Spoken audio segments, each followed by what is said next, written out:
edition of the Live Predictable Revenue podcast. I am your co-host, Colin Stewart. Today, I'm joined by my co-host and best-selling author of Predictable Revenue, cardboard cutout Aaron Ross. The real Aaron was sick today, so we took the one that we stash in our office, him and his very favorite Jason Lemkin t-shirt. And he's just going to hang out here, probably chime in. He'll do the color commentary. I'll do the play-by-play, and Jamie here has the content for us. Today, we have a very special guest, and he's very different from our usual guests in a very good way. But first, how he got here. We surveyed our audience earlier this year to ask, what are your top questions about prospecting, about predictable revenue? And many of you asked about, how do I build an ideal customer profile, an account list? And once I've built them, how do I make sure I build a plan and actually execute those? And so in a way that's actually turning into meaningful booked meetings. So our guest today has a really unique perspective on the account-based model that he's going to share. He's also widely recognized as one of North America's leading social selling experts and has personally built social selling programs in nearly every industry, ranging from small startups to the Fortune 500. Our guest today is Jamie Shanks, and he's the CEO for Sales for Life. Welcome to the podcast, Jamie. Thanks for joining us. Thank you, Colin, for the invite. I appreciate it. Great. So let's jump right in. Where do you start when a customer comes to you, or somebody sales reps comes to you and says, "Hey, Jamie, I need to build my account list. I don't have an account list," right? So maybe let's start there. For the companies or for the salespeople that don't have an account list, their company for whatever reason hasn't handed it down to them. Where's that starting point for you? For me, it's understanding that I can create leads and opportunities leveraging our existing customer base. So where I would start, and where I had started when I created Sales for Life, is I take a look at the social proximity of successes, advocates, anybody that would be able to tell a story of what I've done to help them.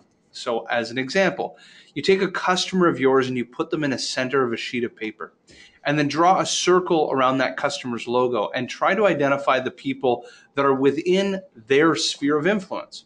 So Colin, as an example, you as a person have your own sphere of influence. Those are your mom, your roommates from college, your existing team members, your past team members, your vendors and partners. And so do the exact same concept. I'm a seller. I have not been assigned accounts. I could, of course, just start calling random companies, or I could take a look at the last 10 deals that our company has signed, plot them on a map, and discern essentially who is interrelated to that company, from people that used to work there, people that work there today, vendors, partners, competitors. Long of the short is you'll start to develop an ecosystem of the people that actually care about the successes or failures that you had within that organization. That is the first degree of sphere of influence. The velocity and the conversion of those going from, say, conversation to lead or lead to customer are so much greater than just picking up the phone and calling random companies out of the phone book. That's where I would start. Perfect. So I imagine that list is only going to get you so large, 50, 100 customers. There's 5 to 10 individuals. So that's a pretty good starting base. Mm-hmm. What are some ways, in some cases that could be actually, a very, very large list. Aaron just reminded me, he's like, some companies have 1,000 customers. So we could be talking, 10,000 prospects. What are some different ways, if you have so many of them, how do you segment these? Yep. So then I would double click into, 2 parts. Number one, am I a seller who has been assigned a vertical and or a geographic territory? So of course, I'm going to then segment out the leads that make sense there. But then what I'm also probably want to do is take a look at the customers that we've signed and do a bit of an analysis. For us, we call it WIL, like what's ideal look like, but it's also known as ICPs, your ideal customer profile. Take a look at, where do they live? What industries are they in? Is it always the same sort of customer that seems to not only become a customer, but have successful implementations and become lifelong customers? That's the other important thing. They're not kind of one and done customers. So and of course, we could dive endlessly into what kind of analysis you should do, but at a high level, peer into your customer base and try to figure out what are the trends and commonalities here. And that's where I'm going to segment a very specific list.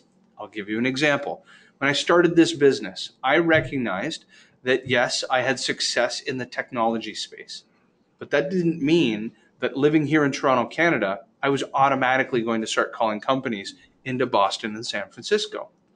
I ate my dog food in the town that I lived. So I started concentrating on Toronto-based companies who, of course, had satellite offices in other cities. And I started with a geographic model intermixed with a certain vertical I wanted to go after, which was technology companies.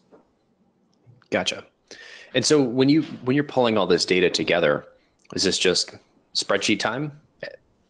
It can be. I mean, at the end of the day, for us, we've used Salesforce.com. So if you've set up your CRM correctly, it can provide you intelligence. For us, it can tell us what lead sources have greater conversion or velocity or probability. You just need to use some form of information to provide you intelligence. But at the end of the day, if you have to zip drive it into spreadsheets, you do, just whatever makes sense. Gotcha. So putting this list together is only half the battle, right? I can't remember the number of times where I've had this, like, what I think is the perfect target list. And then I'm like, okay, do I just like pick up the phone? What do I do next? Like, help me sort of bridge the gap between here's my list, here's what I've been trained to do, and then here's what I'm actually going to do when I sit down at my computer.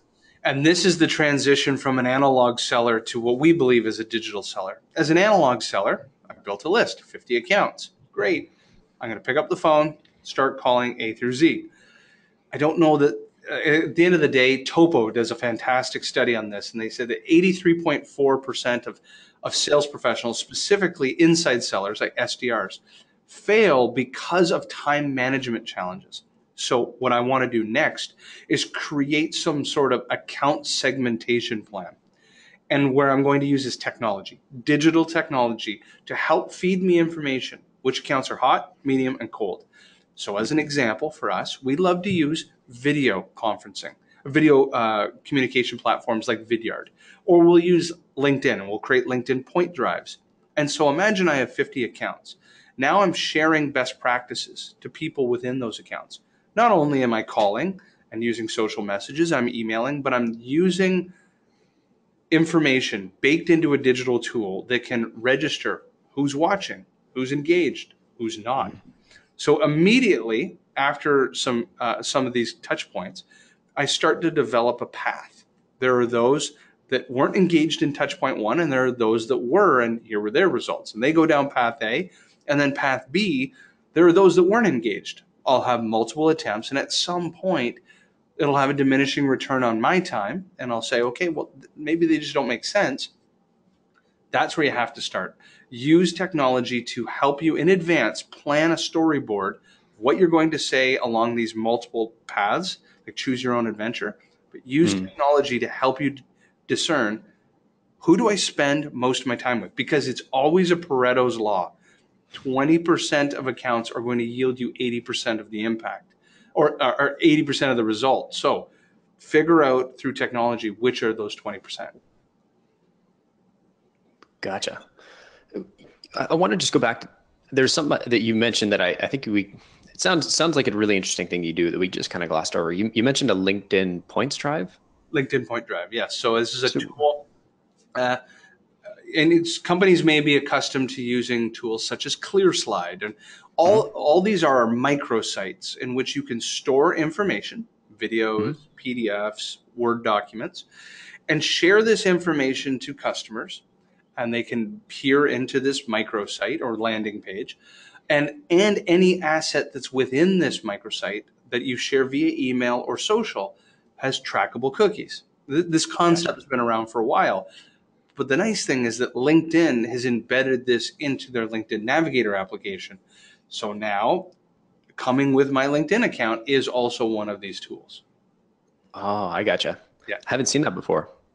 Yeah, so it for us, this is one of the core resource tools to use at multiple stages in the funnel, whether it's trying to create awareness and intrigue at the top of the funnel, and again, account segmentation, Or I could use it late in the funnel where I'm submitting proposals and I'm trying to figure out, did the CFO look at this?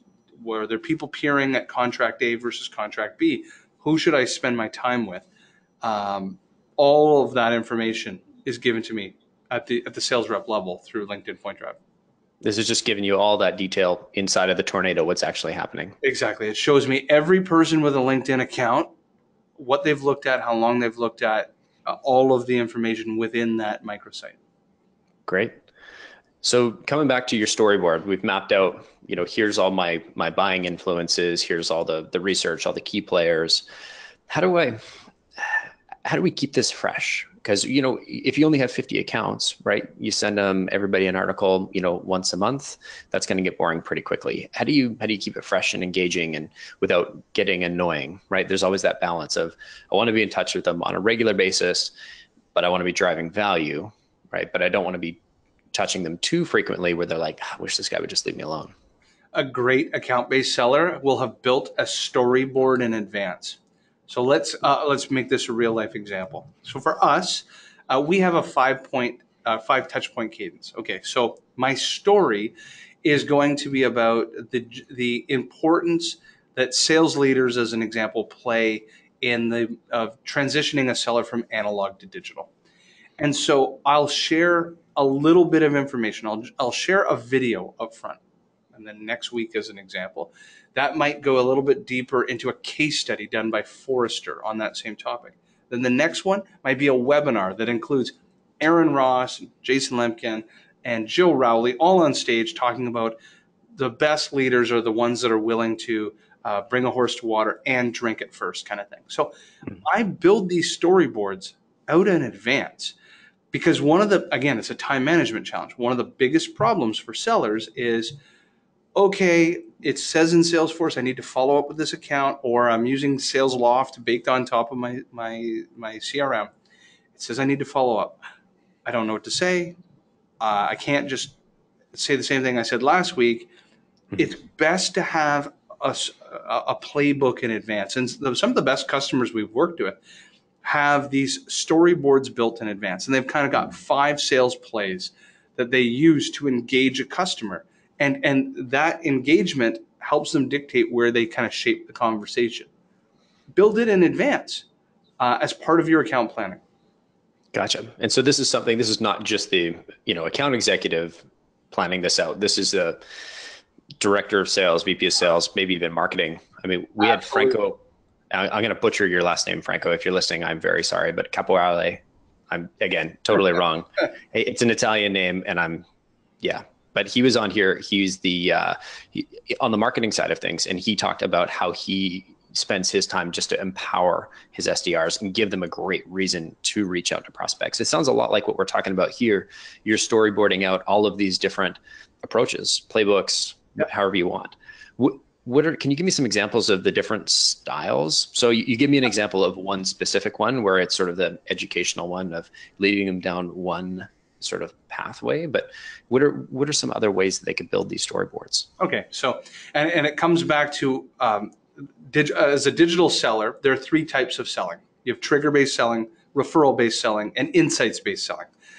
And so along your storyboard, for me, one of my favorite first touch points, if this was a Venn diagram of 3 types of sales processes, trigger, referral, and insights, I like to start touch point 1 with either a trigger or a referral. So it was a job change alert as an example of a trigger, or you just raised capital, that's a trigger, and or a referral. You're connected to a customer of ours, here was the successes.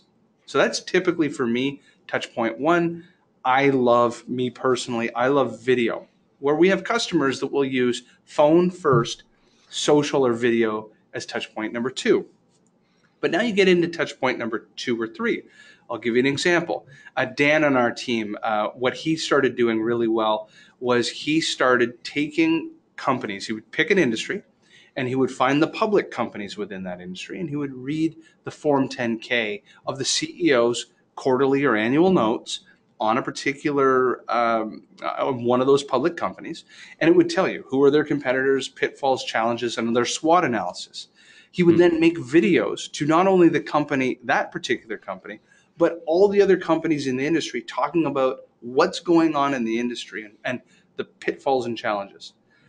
Then, as an example, in touch point number 3, we might actually do some competitive benchmarking. For us, we're a training company, so we'll do competency benchmarks. We'll then pull data to show whether it's third-party data, Gartner information, or audited by us, and we'll build something and share this one visual that says, here's where you stack rank against your competitors. So each one, again, if you really have the time, especially if you're selling enterprise level, you'll have kind of thought through this story in advance. They all kind of interlinked. Like, think of it as like a comic book strip, right? They're all kind of interlaced and interlinking. But otherwise, we'll use these various different styles or mediums to get their attention along a journey of, as I said, triggers and referrals. Then I'm going to tell you about what's going on in your industry based on Form 10K notes. Then I'm going to do audit information. Then I'm going to share you a case study written by Forrester on why you need to change today and not tomorrow.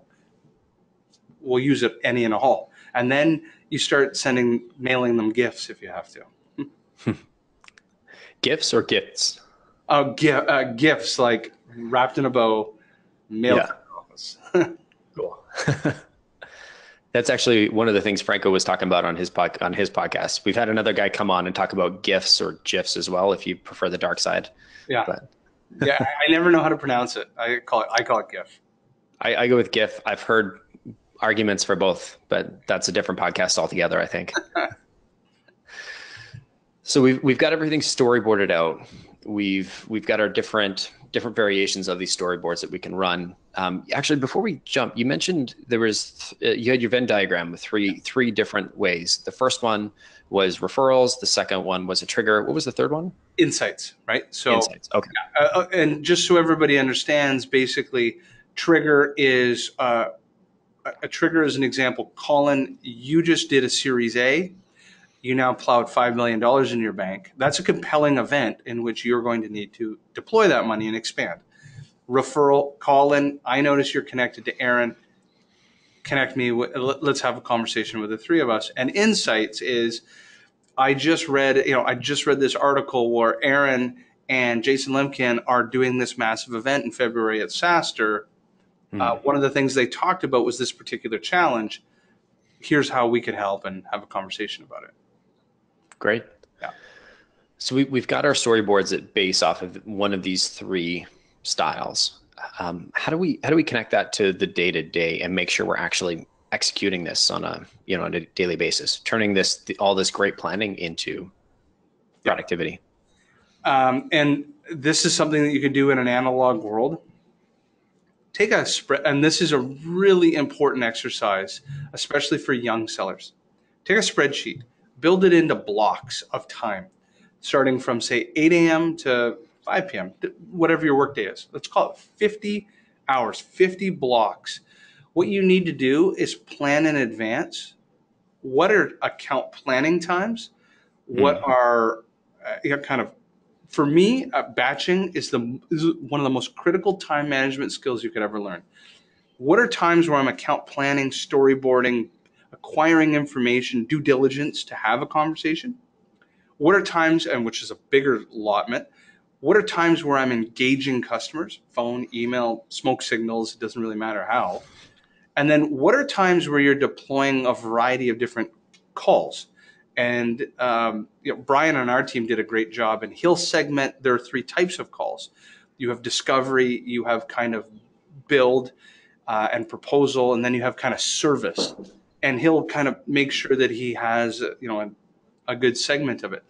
But you try to batch everything. So as an example, if you are, and this is where you should know your own kind of body. For me, I would love where I'm doing back-to-back demos, like Thursday mornings as an example, and 8 a.m., and 9 a.m., and 10 a.m., 11. All my demos, my discovery demos are Thursday mornings. Maybe all my proposal and contract conversations you try to structure on Friday mornings as an example. And then the rest, you build out this program. And one of the advices that I was given once was a human being after about 90 minutes, kind of really needs to stop and recharge their batteries. So make it in 60 to maybe even up to 90-minute blocks and say, I'm going to do engagement reach outs for 90 minutes, pause, take 15 minutes off, come back.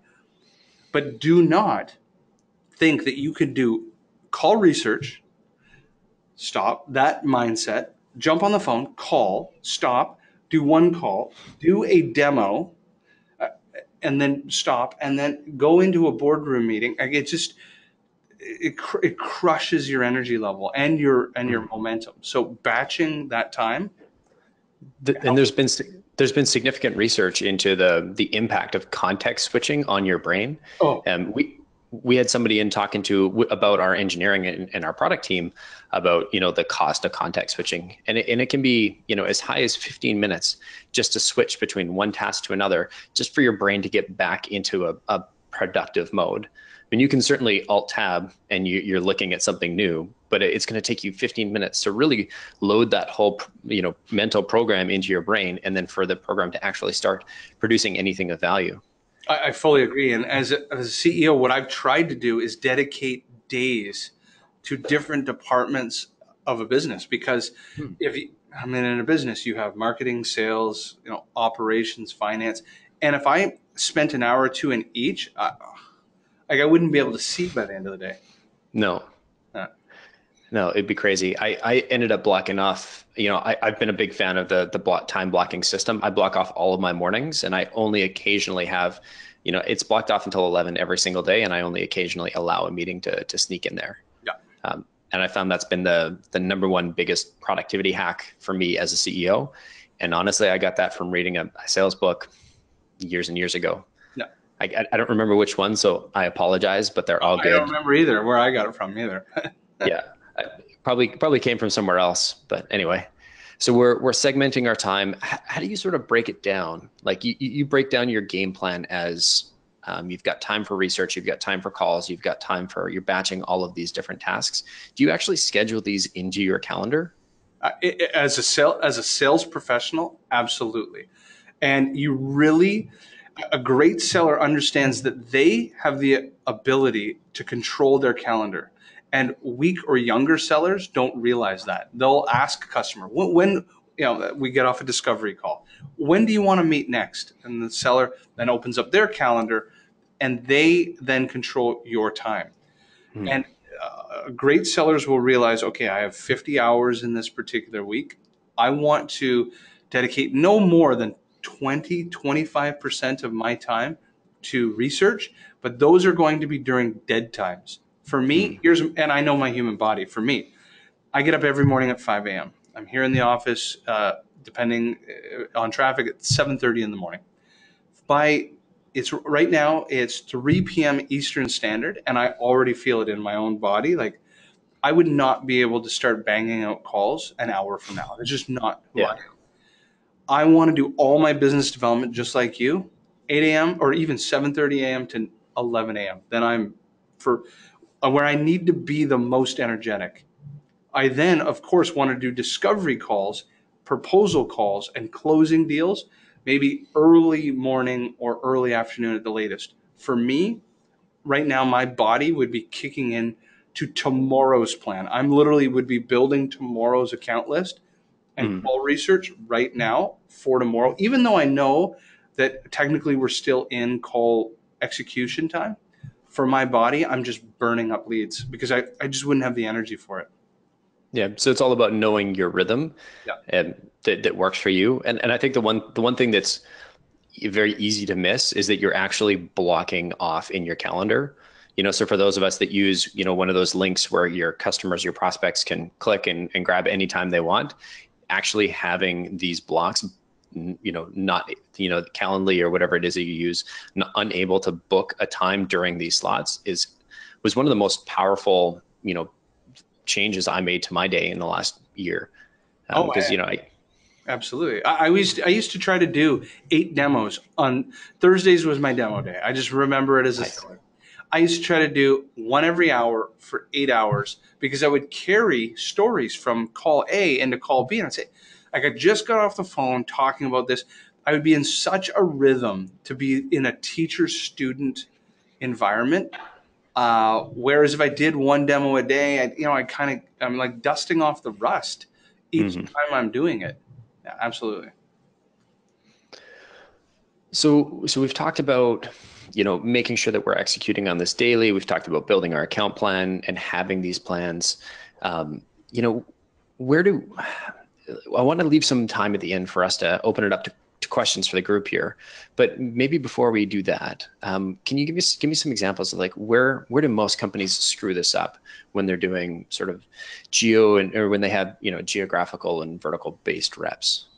Yeah. So two biggest places I see people screw up. Number one, around the account selection, and they don't realize it, that they've handicapped themselves so early on in this process. They create lists based on what's called wallet share. I'll give you an example. I'm a geo-based rep, dedicated British Columbia, Vancouver, as an example. I go online, Google, Profit Magazine, Inc. Magazine, largest companies in Vancouver. Great, 1-800-GOT-JUNK's on that list, and I start calling A through Z. The problem, yes, from a strategic standpoint, these are great logos.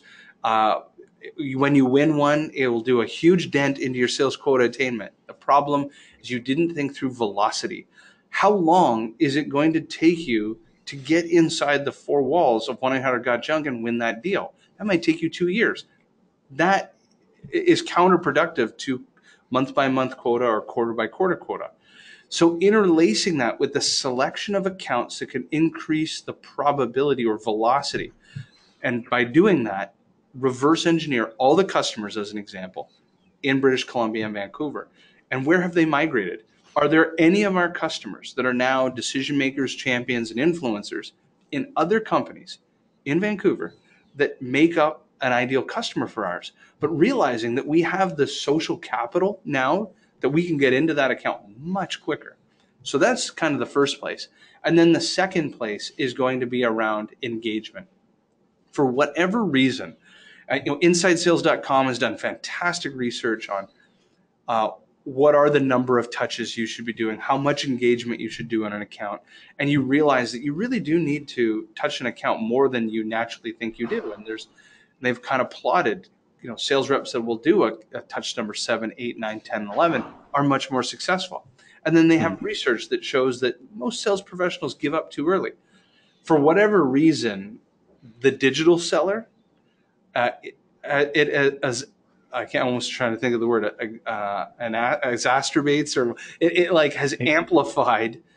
The digital seller, for whatever reason, has even reduced the number of touch points. They'll send one LinkedIn message, one tweet, and they'll say, "Oh, but he didn't get back to my email, so it must not have worked." The average decision maker uses LinkedIn for 30 to 45 minutes a week, right? And you've got to understand that LinkedIn InMail is one medium.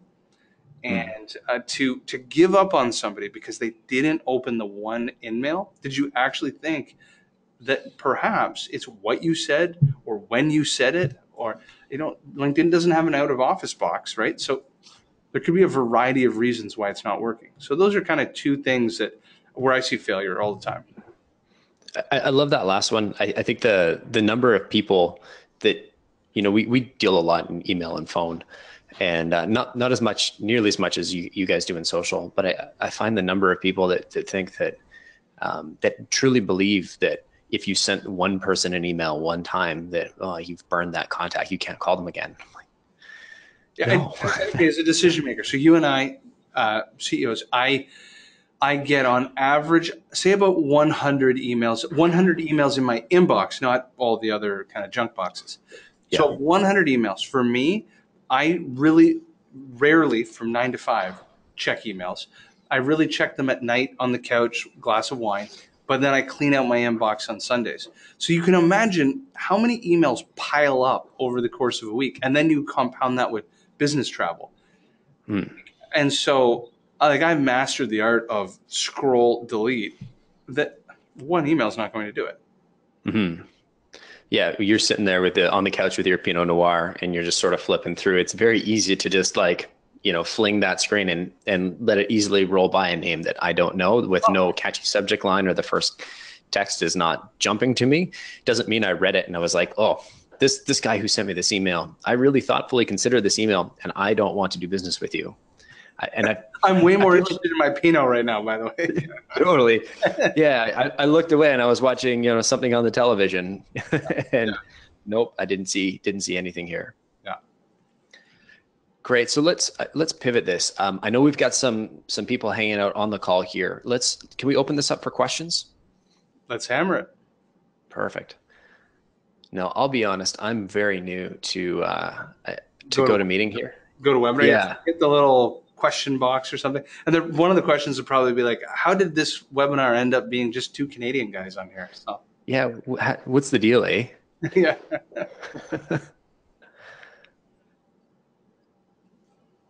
All right. So everybody, if you are listening, go into your GoToWebinar, and hopefully you know this system and tool better than I do, and click on Ask a Question.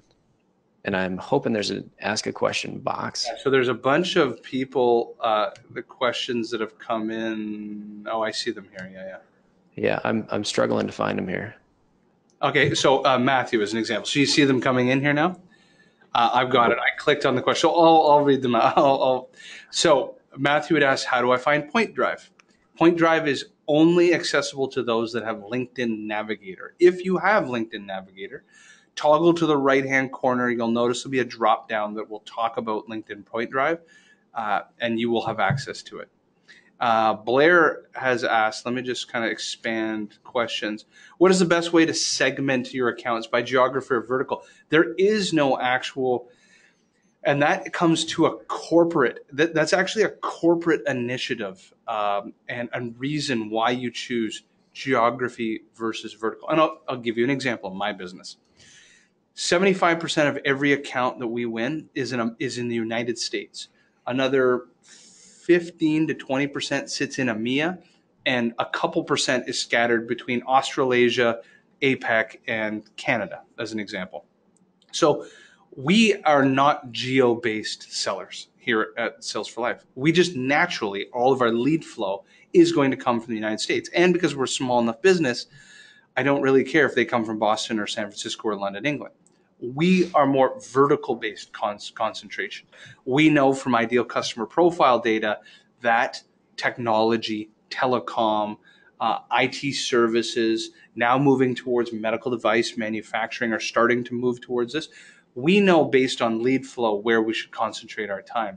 But there is no right or wrong answers. The reason companies choose geo, as an example, is they need to drown out competitors in local markets. So they realize, okay, I need a rep banging away in Massachusetts because I need to unearth all of the companies there because my competitors are doing it. That's kind of one of the reasons they would do it. How many times should I follow up with somebody before I move on? Great question, because every customer is different. We, as an example, have a 5-point touch cadence. We have trained companies that have 10, 15 touch point cadences. It really depends on any historical data that you've determined on, how big are these deals that you're chasing? Also, the type of buyer that you're selling into. If you're selling into IT, as an example, or human resources, these are 2 of the most peppered ideal customer profiles you could imagine. Because they have some of the biggest wallets inside an organization. So to get the mind share of a CTO or a CIO is not 3 touches, isn't happening. But my buyer is more amenable to conversation. My buyer is a VP of sales. We talk to everybody, right? And 5 touches, the reality is in our customers, you are either really trying to move your company digital and you want to talk to us, or it's not a top 3 priority. And for us, if digital is not a top 3 priority, we don't even bother, because the projects will fail before they begin. So we've learned that we don't need a lot of touches to gauge, are you interested or not? I hope that answers your question. Yeah, can I ask you a follow-up question on that? Sure. So you've got a 5-touch pattern, or a 5-touch, or sequence, whatever you want to call it. Whatever you want to call it. And once you run somebody through that, are they done forever, or will you come back to them And also remember that that might mean that that person might be done. That might not mean the account is done. Hmm. Those are mutually exclusive things. But in my view, and no one is ever done ever. Right at the end of the day, um, and that's because I don't sell something that you buy it once and forever. You know, it's not like a CRM. It's embedded into your Hmm. system forever. I sell knowledge and learning, which evolves all the time. So because you didn't buy in 2017, I'll get you in 2018, kind of thing. Yeah. Hmm. Yeah, I only have one guy that I don't email anymore, and it's because he sent me a picture of himself holding a baseball bat. It's I've like, never, I've never had somebody so mad that they did one of these to me and said, "Yeah, no, I've never had that." I'm not sure if it was actually him or just like a stock photo he pulled off of the internet. But yeah, that was a funny day. We shared that around the office. We're like, let's definitely not email this guy anymore. Greg asked a great question. Advise me how a digital sales rep can work for an analog manager. At the end of the day, you have to push that manager off their status quo, and to do that is sell them baby step stories. We advise our customers to do this all the time. Trying to get social selling or digital inside a company doesn't just happen by looking at the lagging indicator, sales results. What you want to do is show week by week when you're in your one-on-ones with your manager, talk about a little bit of a story. This is a way about chipping away at a misconception. That's what you're really trying to do. So week by week, next week you come in and say, you wouldn't believe it. The way that I actually re-engaged that customer was a LinkedIn email. And then your manager say, oh, great, good job. You chipped a little bit off the block. Then the next week you say, you wouldn't believe it. I saw that this company was sharing content on Twitter and it gave me a reason to pick up the phone. Little by little, you'll chip away at their misconception that the old playbook that they've run is the forever playbook.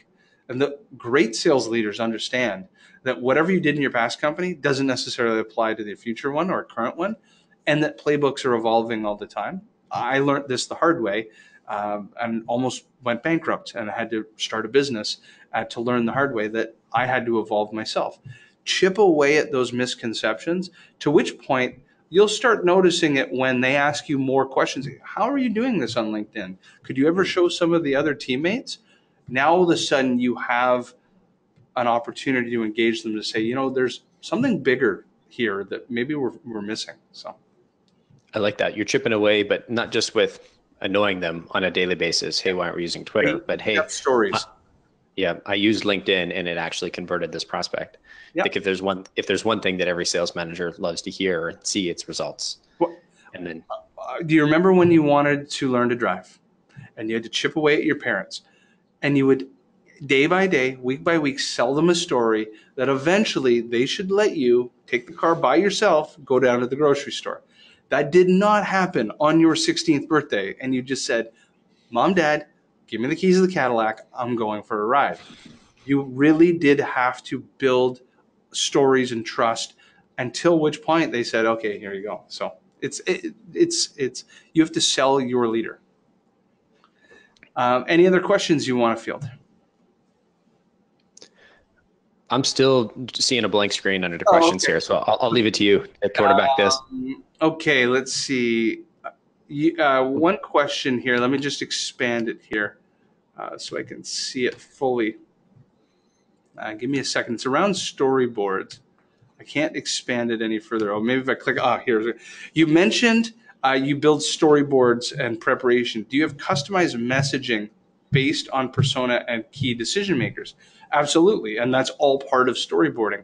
We'll have frameworks of what we know can push buyers off their status quo. So for each one of our buyer personas, and our major three are the VP of Sales, VP of Marketing, and the VP of Sales Enablement, and each of them are measured and find different things important and prioritized.